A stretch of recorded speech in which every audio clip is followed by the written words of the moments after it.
Денес сме тука на покана на претседателот на НСДП, Горан Мисовски, се одржува изборниот конгрес на партијата. Јас им честитам за целата досегашна работа и благодарам за коалицијската поддршка која што ја дава долги години наназад. Тоа е доказ дека навистина споделуваме еднакви, исти, би рекол, вредносни политики. Коалицијата и соработката продолжува и понатаму, сега и во една нова форма.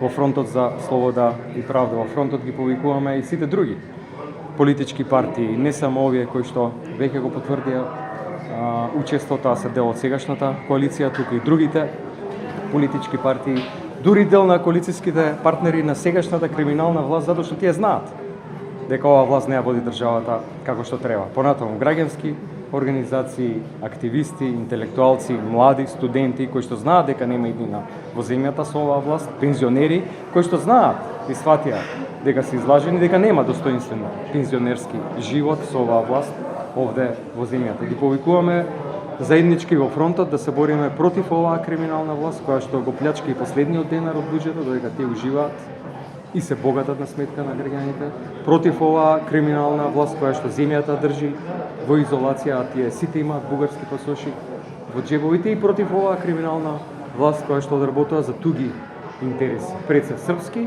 и руски интереси, сакајќи да останеме изолирани и слепо црево на Балканот. Тоа нема да им помине.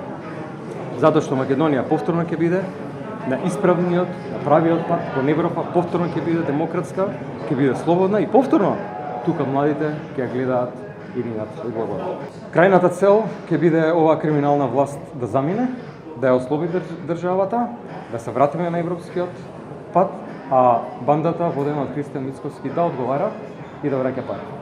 При тоа значи дека у меѓувреме окрупнуваме, власт има обврска да распише референдум, затоа што нема право да го запре европскиот пат на земјата, затоа што излажаа дека ќе обезбедат подобра преговарачка позиција, никогаш не кажаа дека ќе блокираат европскиот пат на земјата, затоа што излажаа дека ќе го вратат името, дека ќе укинуваат Преспанскиот договор, договорот за добрососедство, и ништо од тоа не направија. Дојдоа на власт со една голема лага, со една пропаганда која што е стимулирана, финансирана и поддржана од други земји, и затоа што оваа власт одработува за други земји. Тие тоа право го немаат. Овој фронт има за цел да воочи следните избори без разлика кога се, дали се безвремени, дали се редовни, ја врати власта во рацете на граѓаните. Уште едно прашање пак поврзано со Бугарија. Ги слушнавме последните позиции на Петрова. После ваквите позиции, дали како СДСМ сте сигурни дека уставните измени ќе бидат последно и единствено прашање кое што ќе биде или е поставено од страна на официјална Софија и од страна на Брисел, и после тоа навистина ќе ги почнеме и завршиме преговорите, односно ќе станеме член? Дали ќе ги продолжиме? Одговорите зависи од власта. Ова власт очигледно не сака. Ги плаши граѓаните дека е загрозен јазикот, идентитетот и не знам која друга идентитетска одредница на македонскиот народ, со цел да не се направи чекрот кој што не носи никаков ризик, а тоа се уставните измени.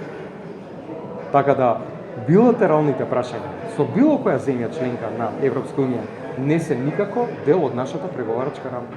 И тоа граѓаните мора да го знаат.